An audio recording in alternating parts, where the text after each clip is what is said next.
Our next speaker will be Dr. Dave Morse, someone who actually went to Turkey with me.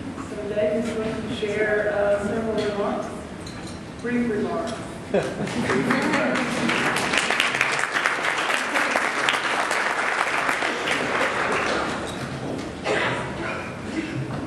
Thank you.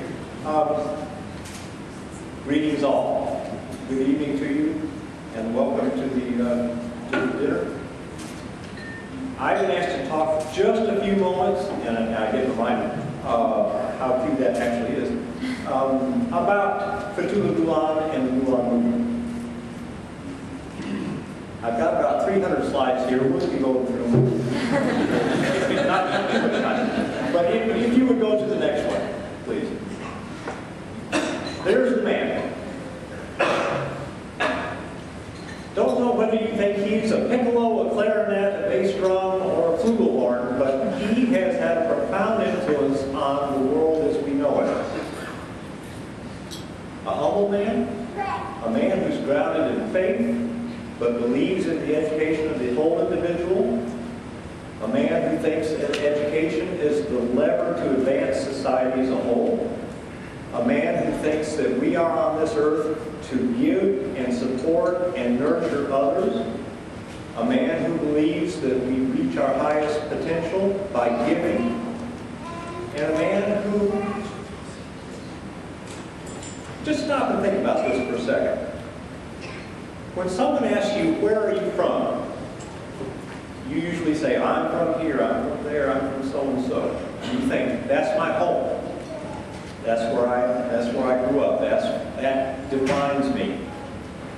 Fethullah Gulen grew up in Turkey. If you ever look at a map of Turkey and see the countries that surround it, you'll see what an interesting place it is in terms of the geopolitical environment. In that environment, the Turkish folks have figured out a marvelous way to survive and survive successfully amidst a plethora of competing interests from religious perspectives, economic perspectives, political perspectives, and so on. Back to where are you from? In spite of Turkey's secular government, some folks accuse, or have accused, Mr. Gulen of trying to foment change in government, or trying to manipulate the government goings on. Such a humble man was he that he actually, the avowed reason was for health, that he actually chose to leave his country of Turkey, come to the U.S. to live. That's how strongly he believed in his movement, that he didn't want anyone to have the slightest possibility or potential of accusing him of trying to meddle in other affairs. What has the Gulen movement done?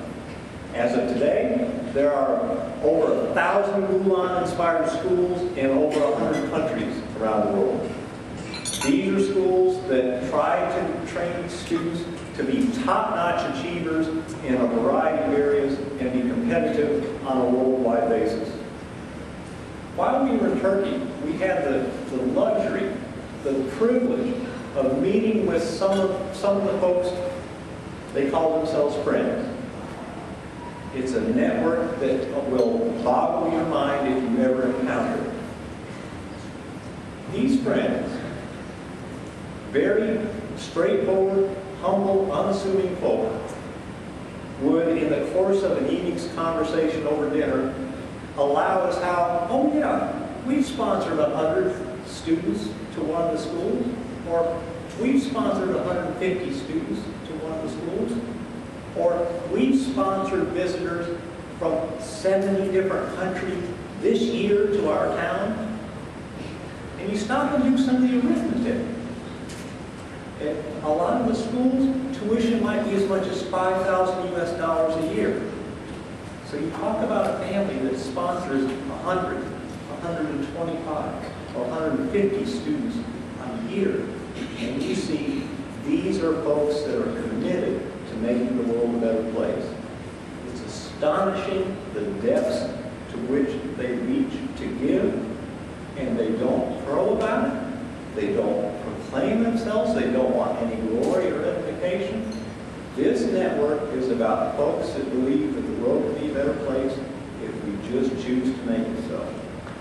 I'm going to borrow some of Senator Horn's words. No, I won't. I'll let him use them. But I will say this. On the whole, the Friends of the Gulen movement are folks about whom you could say they can't do a little because they can never do enough.